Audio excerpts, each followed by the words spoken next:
Ayer meditábamos sobre algunas realidades, si se quiere, desagradables, tremendas, pero que son eso, son realidades. Y entonces es necesario recordarlas de vez en cuando. Es decir, recordar la realidad del pecado, la tragedia del pecado como ofensa a Dios, todas sus consecuencias. Recordar sobre todo la realidad de mis pecados. En el pecado pasa lo mismo que con la muerte, ¿no es cierto? No puede mirar la realidad del pecado, pero no aplicársela a uno. De esto tiene bastante experiencia el sacerdote, cuando a veces en alguna predicación uno empieza a bajar un poco de palos sobre algún tema, es una reacción muy frecuente, en lugar de ver caras de compunción, ver caras de satisfacción. Y eso es porque hay unos cuantos que están mirando al vecino y dicen, qué bien que le viene esto a fulano de tal. Eso que dice el padre, uy, eso le toca justo a fulanita. Es decir, el pensar el pecado tiene que terminar con la meditación de los pecados propios, que decíamos no es un examen de conciencia, sino que es simplemente mirando, haciendo una visión panorámica, todos los pecados de mi vida, todas las veces que en mi vida he ofendido a Dios, reconocerme pecador. Y el reconocerme pecador me hace mirar también hacia esas otras realidades en las cuales meditábamos en la última meditación de ayer. Es decir, la muerte, mi muerte, o sea, mi vida algún día se termina y no sé cuándo, puede ser dentro de 100 años, pero puede ser hoy, mañana. Y la muerte me pone enfrente al juicio de Dios, con la posibilidad de la gloria, pero también, para la cual Dios me llama, pero también con la posibilidad del fracaso, de la frustración, de la condenación eterna. Pero señalábamos en varias ocasiones que meditar en todas estas cosas no es para amargarnos, no es para, en fin, para dolernos sí, para entristecernos si se quiere, pero no para amargarnos, para desalentarnos, para desesperarnos. San Ignacio, todas las meditaciones en las cuales nos hace mirar al pecado, termina con el coloquio de misericordia. Es decir, del pecado a la confianza en la misericordia de Dios. Y de la confianza en la misericordia de Dios pasaremos después a decir, bueno, y ahora miremos para adelante. Eso es parte del balance. En todo lo que hay de negativo del balance, bueno, ponerlo en manos de la misericordia de Dios y mirar hacia adelante. Mirar a lo que ahora puedo hacer por Cristo. Esas preguntas de San Ignacio. ¿Qué ha hecho Cristo por mí? Me amó y se entregó a la muerte por mí. ¿Y yo qué he hecho por Cristo? Y bueno, ahí tengo que poner principalmente toda la infidelidad de mi respuesta, todos mis pecados, incluso todas mis debilidades, mis cobardías, mi flojera, mi tibieza, mi mediocridad. Pero no para terminar ahí, sino tomando conciencia de eso para decir, bueno, ¿y ahora qué tengo que hacer por Cristo? ¿Qué tengo que hacer por Cristo? Si las meditaciones sobre el pecado y sobre el infierno nos llevaran a la turbación, a la angustia, a la inquietud, eso no vendría de Dios. Nos tienen que llevar a la misericordia. Miren, hay dos, en todo lo que vivimos en estos días de la Semana Santa, hay dos personajes en eso, muy claro, ¿no es cierto? Uno es Judas, el traidor, y otro es Pedro. Pedro también traicionó. Judas lo hizo por interés, por dinero. Pedro lo hizo por cobardía, pero de una manera o de otra los dos traicionaron. Claro, Pedro no lo vendió a Cristo, pero lo negó que lo conocía, después de haber dicho que iba a dar la vida por él. No solamente los dos traicionaron, sino que los dos se arrepintieron. Judas también se arrepintió. Y va y le dice a los jefes de los judíos que le habían pagado, he vendido la sangre del justo, he vendido la sangre de un inocente. Y le tira las monedas ahí en el atrio del templo. Pero ¿dónde está la diferencia entre los dos? Que Pedro se arrepintió, lloró amargamente, dice el Evangelio. Pedro tuvo conciencia, tuvo confianza en la misericordia de Cristo, y Cristo lo perdonó. Ese maravilloso diálogo después de la resurrección, donde el Señor 3 veces le pregunta a Pedro, ¿me amas? Y lo confirma en la misión que le ha dado, ser cabeza de la iglesia, apacentar los corderos, las ovejas, Y dice el Evangelio, Juan, dice, se entristeció Pedro al ver que por tercera vez le preguntaba, ¿me amas? Es decir, qué delicadeza la de Cristo. Con la triple pregunta suavemente le recuerda que lo ha negado 3 veces, pero al mismo tiempo, con las mismas palabras, le está diciendo que lo perdona. Y le da la oportunidad de reparar y lo confirma en el cargo, le confirma su confianza. Pedro confió en la misericordia, Judas no. Judas se arrepintió, se dio cuenta de que había pecado, pero no confió en el perdón, no confió en la misericordia. Y entonces, se desesperó, se ahorcó. Si Judas hubiera confiado en la misericordia o en el perdón, hoy sería, en vez de Judas el traidor, sería San Judas el traidor, si ustedes quieren, pero el traidor arrepentido. Sería San Judas. Solo le bastaba eso, confiar en la misericordia. Y Cristo ciertamente lo hubiera perdonado, como perdonó a Pedro, como perdonó al buen ladrón. Ahí está la diferencia. Lo que tenemos que sacar de estas meditaciones es la actitud de Pedro, no la actitud de Judas, no el desaliento, no la desesperación al ver nuestra miseria, sino al contrario, la actitud de Pedro. Confiar en el perdón y si he pecado, tratar de hacer algo grande por Cristo. Lo que está en el pasado ya no se borra, ni Dios lo puede borrar. Ya fue. Y entonces, ¿de qué manera se repara? Y se repara como repararon los santos que fueron grandes pecadores. O sea, San Pablo, todo el fuego que ponía para perseguir a los cristianos, lo pone después para llevar el mensaje de Cristo. Esa es la manera de reparar. La Magdalena, todo el amor que había puesto de mala manera en los hombres, lo pone de una manera distinta en Cristo. San Agustín, que peca, en la carne y en la inteligencia, va a poner sobre todo la inteligencia al servicio de Dios. Va a ser una de las grandes. El capitán Ignacio de Loyola, todo ese espíritu de aventura y de combate y de conquista, lo va a poner después como soldado de Cristo Rey. Es decir, esa es la forma de reparar cuando tomamos conciencia. Ya está hecho, lo pongo en manos de la misericordia de Dios, el Señor me perdona, tengo que mirar para adelante y mientras más ofendí a Dios, tengo más para hacer por Cristo. Es decir, poner mucho amor donde hubo esa falta de amor que es el pecado. El Señor muchas veces habla del perdón, de la misericordia, a veces con gestos.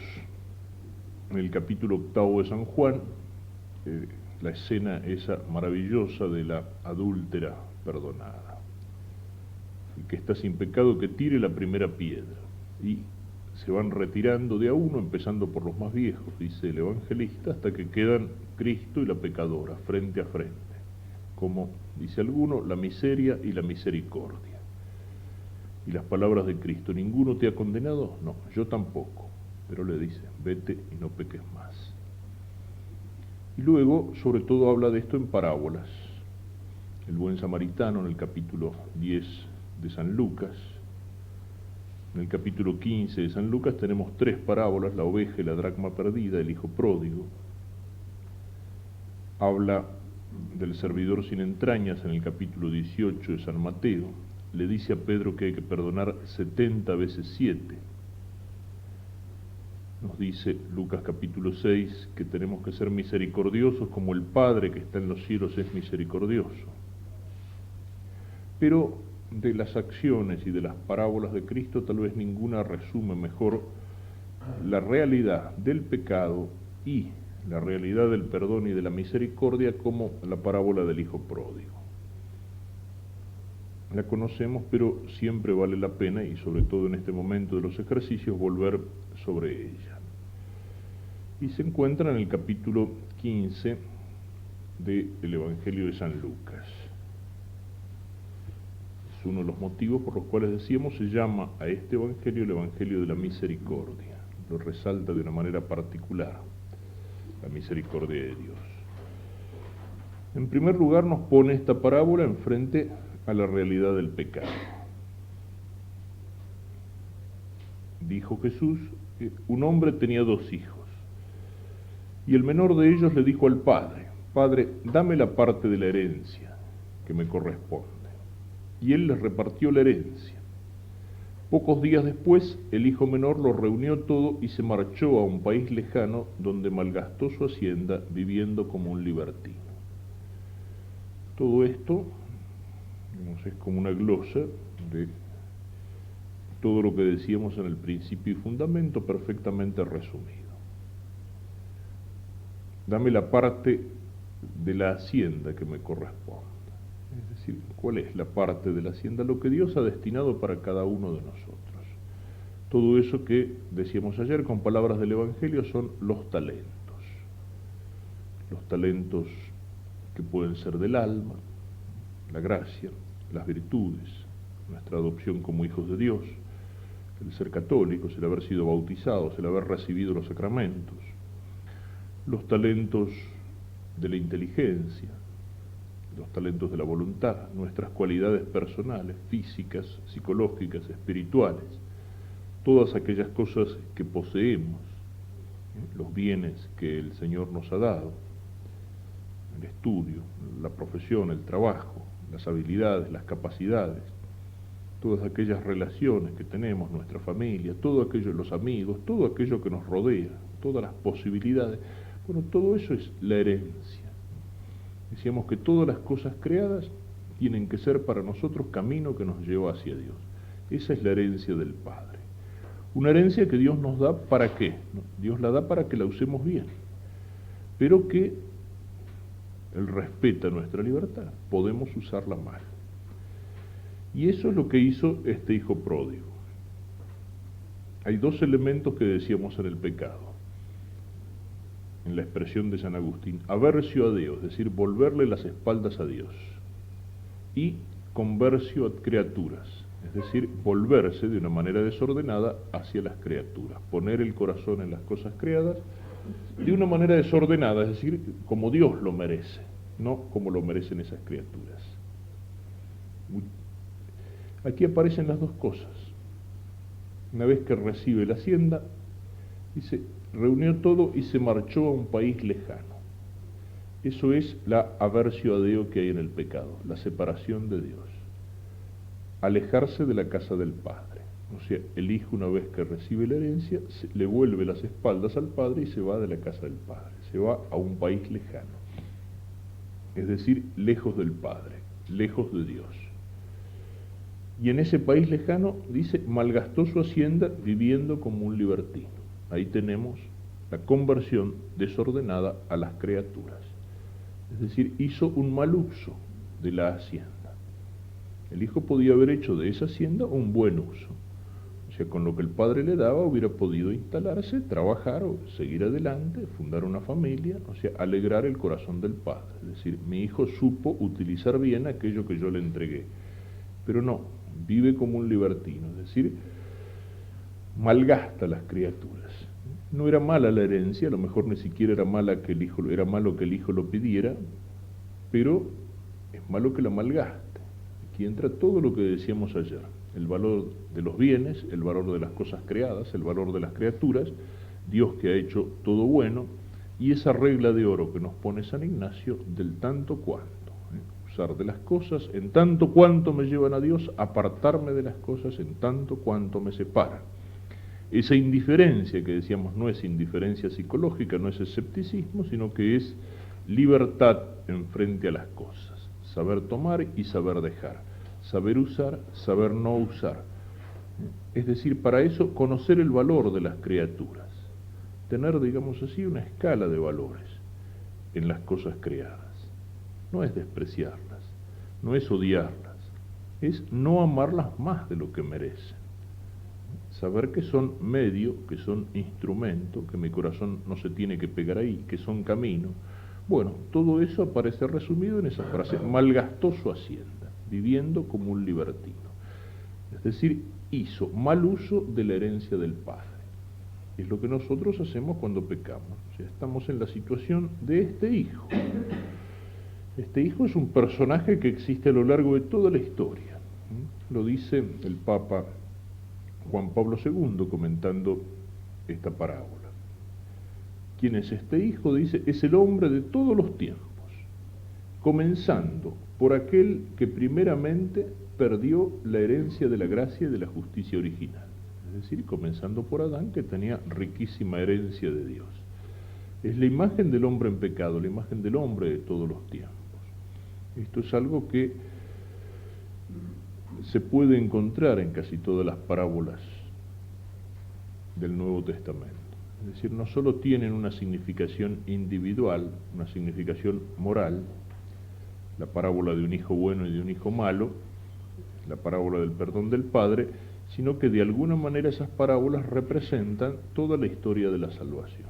O sea, aquí no es el caso, sí, particular de este muchacho, pero este muchacho es el hombre de todos los tiempos. Es una figura del hombre que se aleja de la casa del Padre, es decir, que se aleja de Dios y que usa mal de la herencia que Dios le ha dado, de todos aquellos dones que Dios le ha dado para que los use bien. Ahí tenemos entonces el pecado. En segundo lugar, las consecuencias del pecado. Decíamos que el diablo nos engaña. Nos engaña, digamos, basándose sobre nuestra psicología. El diablo es agente de publicidad, es periodista, decía uno, porque el Señor dice el padre de la mentira, es también buen psicólogo, es decir, conoce la psicología del hombre, ¿no? Por algo es un espíritu superior, ¿no? Caído, pero es un espíritu angélico, conoce la psicología del hombre. En nuestra psicología respecto al pecado hay dos líneas principales o dos inclinaciones que corresponden a todo aquello que Santo Tomás, siguiendo a Aristóteles en eso, denomina en el hombre el apetito sensitivo, es decir, la parte de nuestra sensibilidad. Y ese apetito sensitivo es doble: el apetito concupiscible y el apetito irascible. El concupiscible es la inclinación hacia las cosas que nos gustan. Y el apetito irascible es la capacidad de lucha, de enfrentar, como dice Santo Tomás, el bien arduo. Es decir, cuando tenemos que hacer una cosa buena, pero que es dura, que es difícil.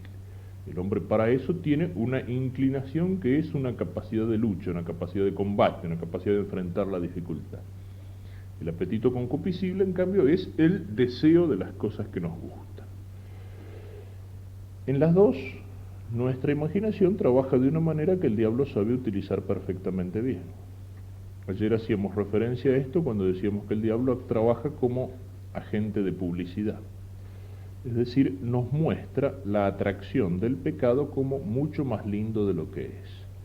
El placer que nos ofrece el pecado es mucho más lindo en la imaginación que en la realidad. Eso está en la psicología del hombre.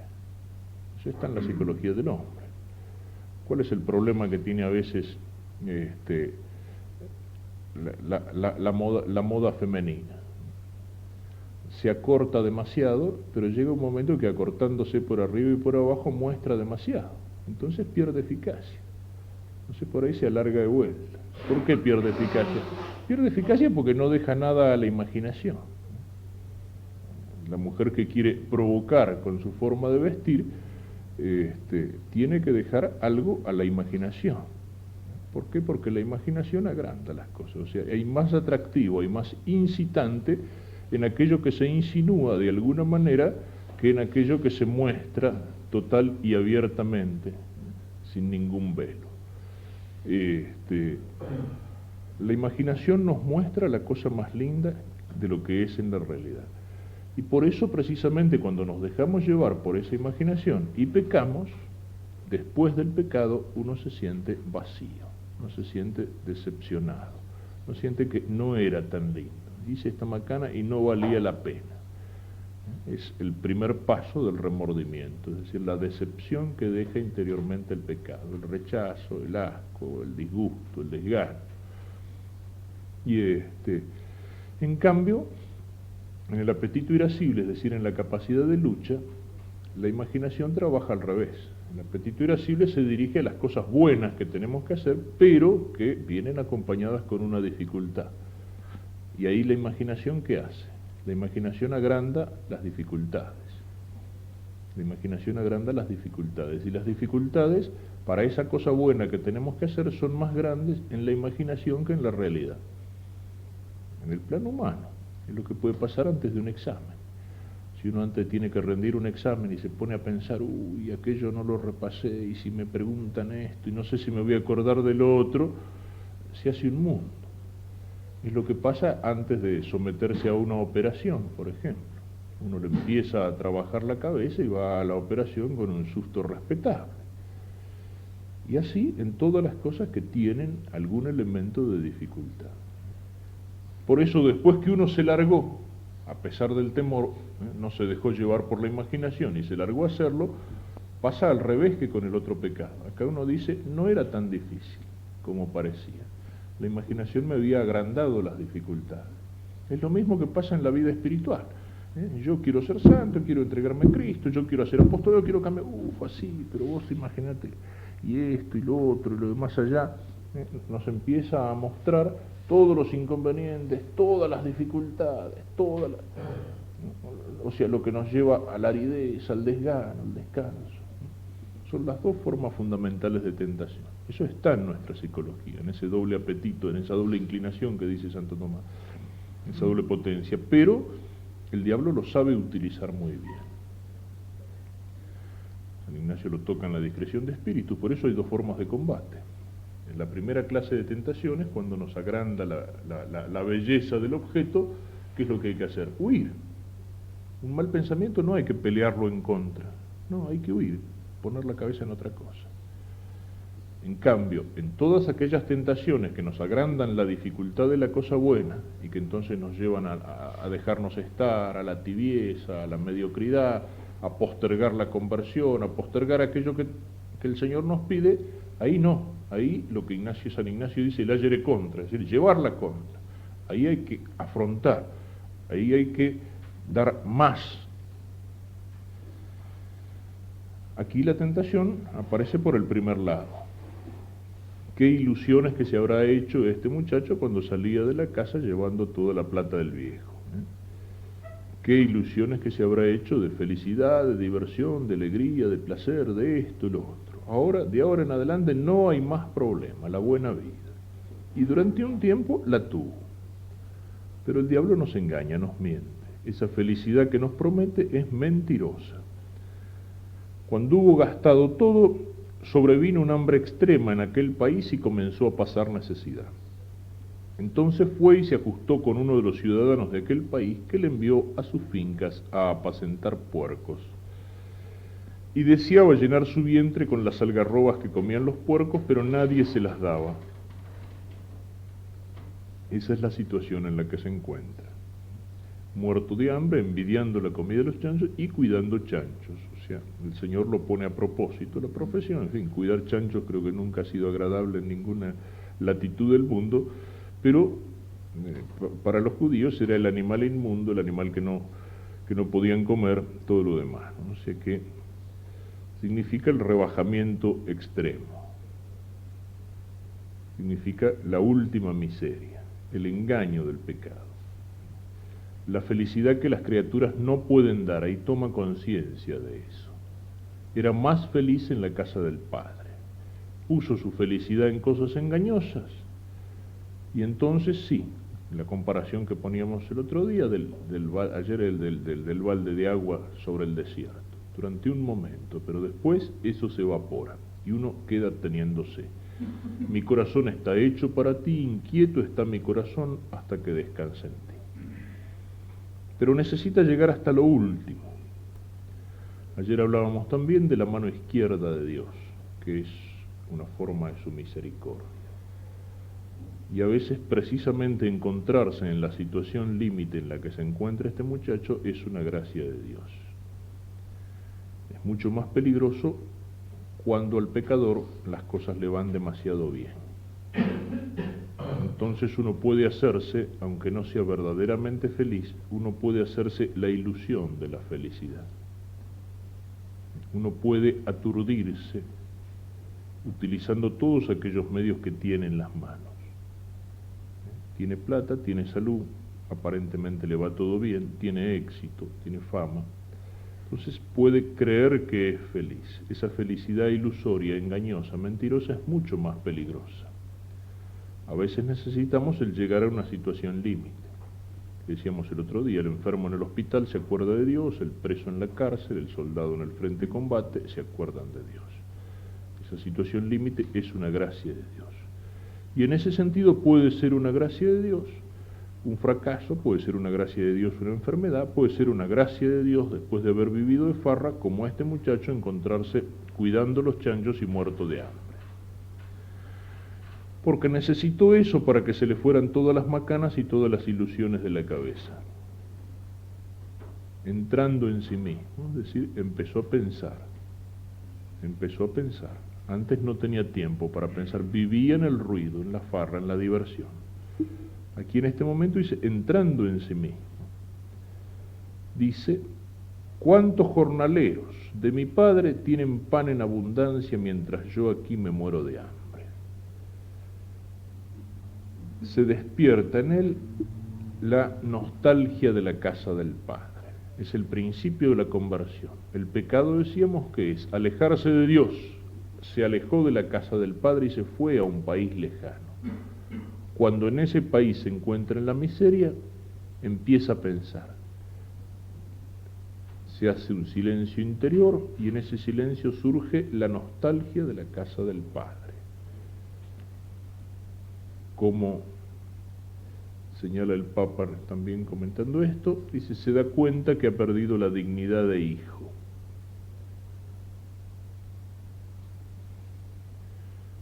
Me levantaré, dice, iré a mi padre y le diré, Padre, pequé contra el cielo y ante ti, ya no merezco ser llamado hijo tuyo, trátame como a uno de tus jornaleros.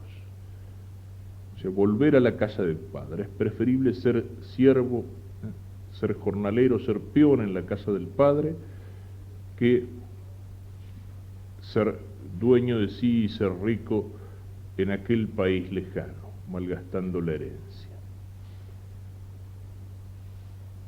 Ha perdido su dignidad de hijo, es decir, la imagen de Dios en el hombre se oscurece por el pecado, se borra en nosotros la semejanza divina.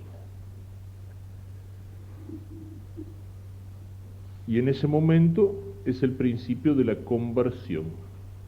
Me levantaré, volveré a la casa de mi padre. El pecado, decíamos, es como un giro, volverle las espaldas al Padre, irse a un país lejano, a versio a Deo, y allí poner el corazón en las criaturas. La conversión es precisamente como su nombre lo indica, etimológicamente, convertirse, es decir, darse vuelta, es hacer un giro de 180 grados y emprender el camino contrario al camino que se venía llevando. Volveré a la casa de mi padre. Ya nace en él el arrepentimiento, la conciencia de su situación miserable, del engaño, de la mentira, del pecado, despierta en él el arrepentimiento y el deseo de volver a la casa del Padre. O sea, la conversión supone, ese giro de 180 grados, supone un cambio de vida. Cristo perdona, pero a veces algunos comentando esto, hablando sobre esa misericordia de Cristo con los pecadores, ponen el acento en que Cristo andaba rodeado de pecadores, de publicanos, es decir, de cobradores de impuestos, de prostitutas, etc. Pero, como dice, creo que el padre Castellani, hablando de un escritor francés, dice, devoto de María Magdalena, dice, pero antes de la conversión, pero de la de antes de la conversión. O sea, es decir, Cristo se acerca a los pecadores, pero no para dejarlos en el pecado. Es como Cristo en la encarnación baja hasta el hombre, pero para levantar al hombre, para hacerlo hijo de Dios. Cristo llega a los más miserables en ese sentido, pero para sacarlos de la miseria. A Cristo no le gusta el pecador como pecador. Esa es la forma de amar al pecador. Amar al pecador no es ser cómplice del pecado, no es ser cómplice del mal. Todo lo contrario. Amar al pecador es querer que cambie, es buscar el cambio. Esa es la forma digamos, efectiva del amor. Amar a los pecadores es hacer que dejen de ser pecadores. Es decir, Cristo les pide ese giro de 180, está dispuesto a perdonar lo que sea, pero a la adúltera le dice, yo no te condeno, pero vete y no peques más. O en otros casos lo dice espontáneamente aquel jefe de publicanos, Zaqueo, el que quería ver a Cristo y andaba corriendo y saltando atrás de la gente como petizo en desfile porque, dice, era petizo. Y entonces al final se sube al árbol para poder ver a Cristo desde arriba del árbol. Y cuando Cristo pasa le dice, Zaqueo, baja porque voy a ir a comer a tu casa. Y mientras los fariseos lo critican a Cristo, Zaqueo le dice, Señor, voy a dar la mitad de mis bienes a los pobres y si a alguien lo perjudique le voy a devolver 4 veces más. Es decir, no solamente repara el daño que ha hecho, la injusticia que ha hecho en el orden económico, sino que repara con exceso, con generosidad, da más de lo que estaba obligado. Digamos, esa es la conversión y eso es lo que Cristo busca en el pecador. No lo ama para que siga siendo pecador, ese sería un amor falso. A veces se nos cuela, ¿no?, en todo el desborde de sentimentalismo que vivimos en la sociedad y también dentro de nuestro catolicismo, en todo ese desborde de sentimentalismo parecería que a veces hay un romanticismo que quiere al pecador como pecador. No. Por eso el amor que es amor verdadero es un amor que tiene que estar dispuesto a castigar, que tiene que estar dispuesto a herir, a decir una palabra dura. Ayer decíamos que las palabras duras de Cristo a los fariseos nacen de ahí, nacen del amor. No ama a aquel que se hace cómplice del mal, aquel que se hace cómplice del error, aquel que se hace cómplice del pecado. No ama, al contrario, le está haciendo un daño al pecador o al que está en el error porque lo está dejando en su error, lo está dejando en el pecado. El amor exige a lo mejor en el médico que haga sufrir al enfermo, no porque se complazca en el sufrimiento, sino para curarlo. Ese es el amor verdadero. Y ese es el amor de Cristo por los pecadores. La conversión, entonces, giro de 180 grados, despegar el corazón que está mal pegado en las criaturas para volverlo hacia el Padre, volverlo hacia Dios. Y de la conversión nace espontáneamente la confesión. Me levantaré, iré a mi padre y le diré, Padre, pequé contra el cielo y ante ti, ya no merezco ser llamado hijo tuyo, trátame como uno de tus jornaleros. El reconocer delante del Padre que ha pecado, que ha ofendido, que ha perdido esa dignidad de hijo. Y se dirige hacia la casa del Padre, es decir, se pone en movimiento. Estando él todavía lejos, le vio su padre y conmovido corrió, se echó a su cuello y le besó efusivamente. Qué bien que está pintada allí la actitud de Dios. Dios nos espera. Podemos imaginar al Padre saliendo a la puerta de la casa o arrimándose hasta el portillo del jardín o hasta la tranquera, como ustedes quieran, y mirando el camino. Y eso un día y otro día y tal vez a lo largo de años, esperando la venida del Hijo. Dios nos espera. Ayer hablábamos de que si yo he cometido un pecado mortal y Dios en ese momento hubiera dicho, bueno, basta, Dios no sería injusto y la culpa no sería de él, sino que la culpa sería mía, de mi condenación. Pero normalmente Dios nos espera, Dios nos tiene una enorme paciencia. Él está dispuesto a perdonar 70 veces 7. No solamente nos espera, sino que es más todavía.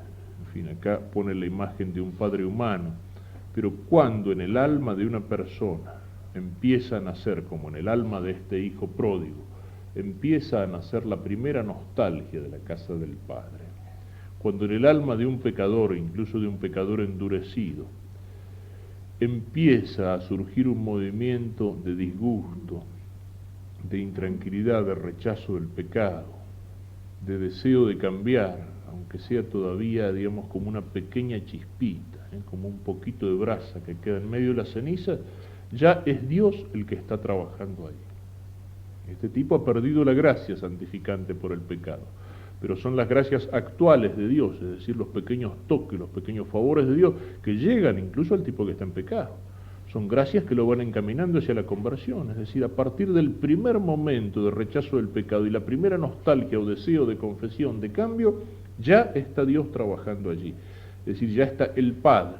El Padre que es Dios no se limita solamente a esperar y a salir a la puerta a mirar si vuelve el hijo pecador, sino que sale al encuentro y está trabajando interiormente en el alma de ese hijo para ponerlo en el camino de vuelta.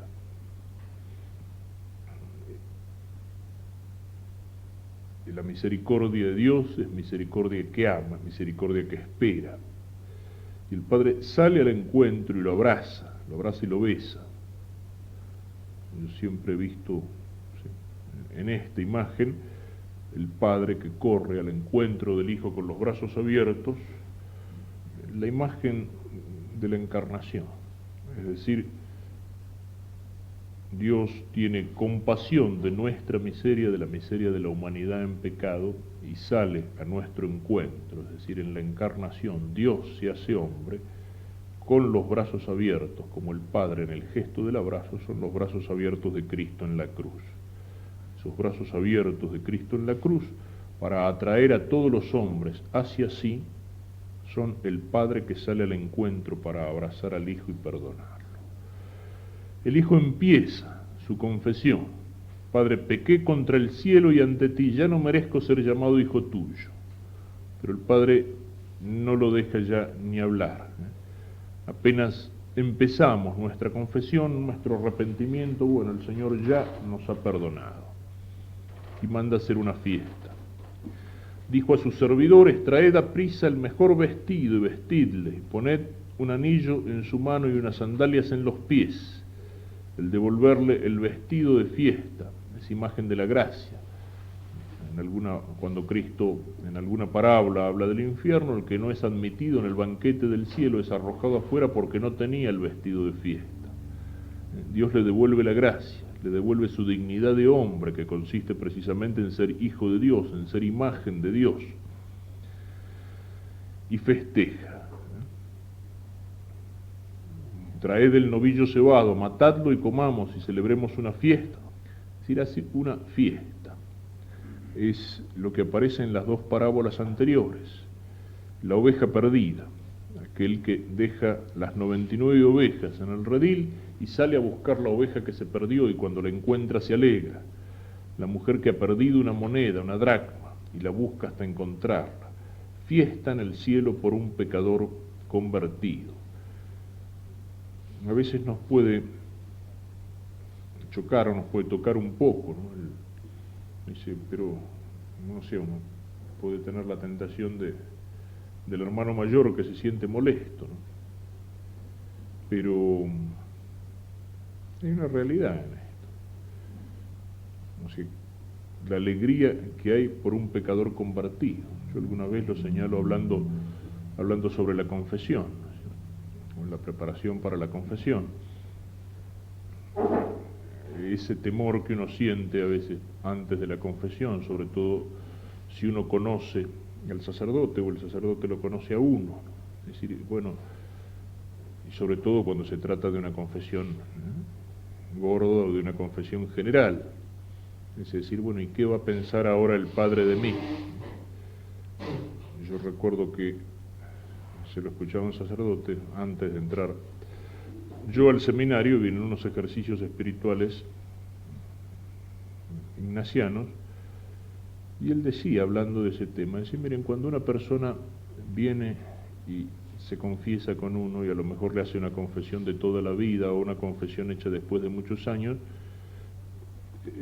sale de allí pensando, ¿y ahora el Padre qué va a pensar de mí? Me decía, y es todo lo contrario de lo que la persona piensa. Dice, cuando uno ha recibido, como sacerdote, cuando uno ha recibido de una persona una confesión sincera, una confesión completa, una confesión bien hecha, una confesión con arrepentimiento, dice, por más grandes que sean los pecados que a lo mejor uno ni se los sospechaba en esa persona, dice, uno después de eso siente más aprecio por esa persona.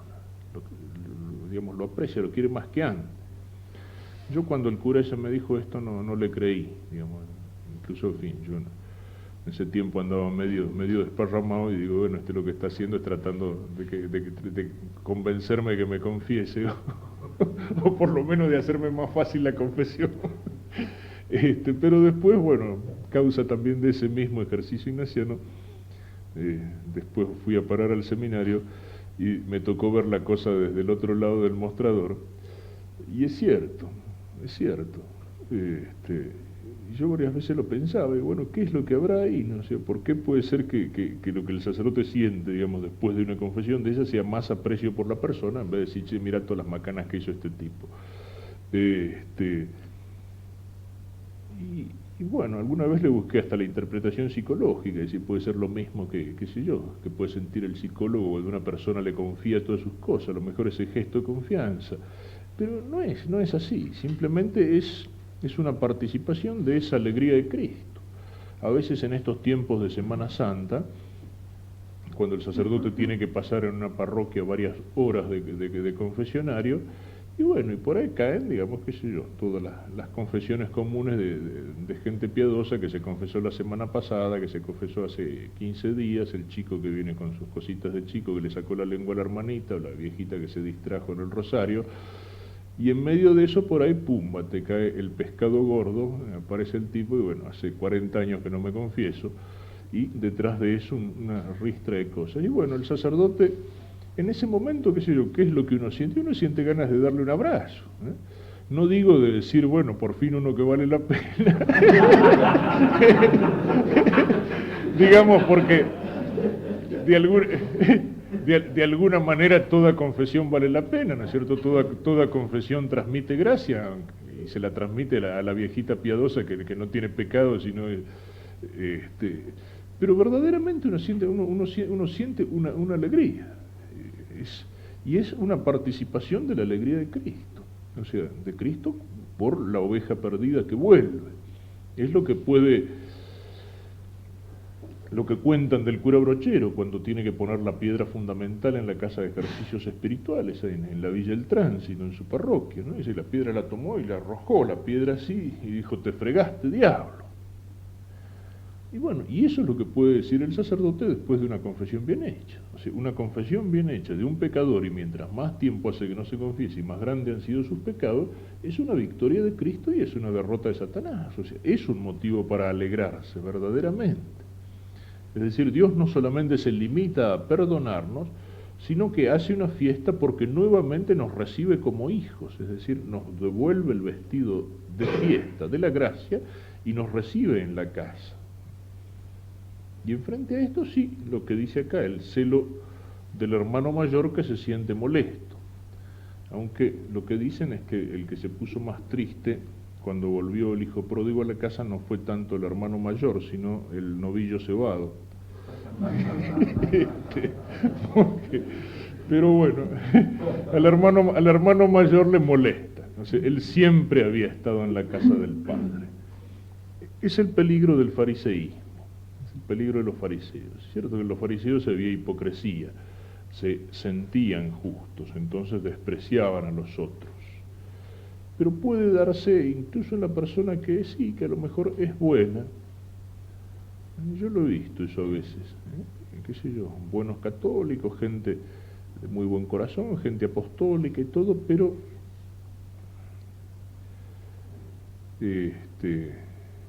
un poquito esa actitud farisaica. En una parroquia que venía funcionando más o menos bien, pero digamos estabilizada, entra un sacerdote con empuje, empieza a trabajar, a misionar los barrios, a llegar a gente a la que no se había llegado nunca, misiones, retiros, y empieza a acercarse a la parroquia gente que hacía años que ni pisaba la iglesia, y entonces, digamos, en el pequeño grupo de católicos que siempre había estado allí, en la casa del Padre, empieza a surgir como una molestia. En la parroquia está viniendo gente rara, pero como fulano ayudando misa, etcétera, etcétera, ¿no es cierto? Digamos, puede ser una reacción humanamente normal, pero es una reacción con la que hay que tener cuidado.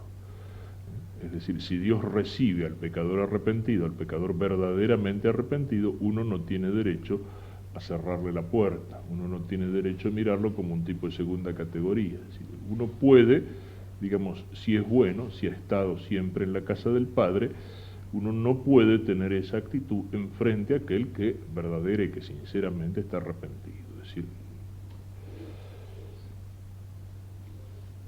y entonces el Padre vuelve a repetir unas palabras que son también clave aquí. Pero él le dijo: hijo, tú siempre estás conmigo y todo lo mío es tuyo, pero convenía celebrar una fiesta y alegrarse porque este hermano tuyo estaba muerto y ha vuelto a la vida, estaba perdido y ha sido hallado. Eso es lo que hace la misericordia de Dios. Y eso es lo que hace la misericordia de Dios cuando concretamente esa misericordia llega al hombre en el sacramento de la confesión, de la reconciliación. Lo que ocurre cuando el sacerdote en nombre de Cristo absuelve, en el lugar de Cristo absuelve, es tan grande como la resurrección de un muerto. Mi hijo, este hermano tuyo estaba muerto y ha vuelto a la vida, y lo había dicho antes. Celebremos una fiesta porque este hijo mío estaba muerto y ha vuelto a la vida. Es decir, esa realidad invisible a los ojos, pero tremendamente real, que es la vida del alma, que es la vida de la gracia. Jesús le dice a Nicodemo, capítulo 3 de San Juan, es necesario nacer de nuevo para entrar en el reino de los cielos. El viejo sabio de los judíos no lo entiende. ¿Cómo puedo nacer de nuevo? Soy viejo, puedo volver a entrar en el vientre de mi madre. Pero Cristo se refiere a otro nacimiento, nacer de nuevo del agua y del espíritu. Lo que nace de la carne es carne, lo que nace del espíritu es espíritu. Que decía en el prólogo de San Juan, hijos de Dios que no nacen ni de la carne ni de la sangre. Es decir, la vida del alma, la vida de la gracia, que es la vida divina en nosotros, participación más antes que de la vida de la naturaleza divina, como dice San Pedro, hechos consortes de la divina naturaleza. Y esa vida es tan real y de alguna manera es más real todavía que la vida del cuerpo, de alguna manera, porque es la participación de una vida superior. Y por eso el pecado mortal se llama mortal, porque es muerte del alma, no porque el alma se muera, sino porque el alma pierde la gracia, es decir, se pone en el peligro o en el camino de la muerte segunda, que el Apocalipsis llama al infierno. Esta es la realidad más profunda, digamos, de nuestra vida cristiana, la realidad de la gracia y la realidad del pecado, de la muerte y de la vida. El pecado mortal es una muerte para el alma. El arrepentimiento, el perdón de Dios, la confesión, es una resurrección, es una vuelta a la vida. Es como el milagro de la resurrección de un muerto. Yo a veces señalo, hablando de esto, como una imagen que nos lo hace entender, ¿no es cierto? Cuando decimos que la Virgen Santísima es nuestra Madre, no es solamente una exageración piadosa o una forma de decir que la queremos mucho. O sea, ella es realmente nuestra Madre, con tanta realidad como la Madre que me dio la vida del cuerpo. Porque la Virgen nos dio a Cristo, y al darnos a Cristo nos dio la vida del alma. Es decir, a través de María recibimos a Cristo y con Cristo la vida del alma. Es decir, de veras es nuestra Madre porque nos comunica vida. Porque nos comunica vida. En ese sentido, digamos, el sacerdote puede decir también que es padre. El sacerdote renuncia, por el celibato renuncia a una paternidad humana, una paternidad carnal, pero por una paternidad de tipo superior, o sea, es padre en un sentido real en tanto cuanto comunica la vida. A través de los sacramentos comunica la vida de la gracia, alimenta la vida de la gracia, da la absolución por la cual se vuelve a esa vida de la gracia. Es cierto, es padre como instrumento de Dios, ¿no es cierto? O sea, está siendo instrumento de la paternidad divina en esa comunicación de vida de la gracia. Pero de alguna manera también los padres que nos dan la vida del cuerpo también son instrumento de Dios. Digamos, Dios es el que pone o es el que crea allí el alma.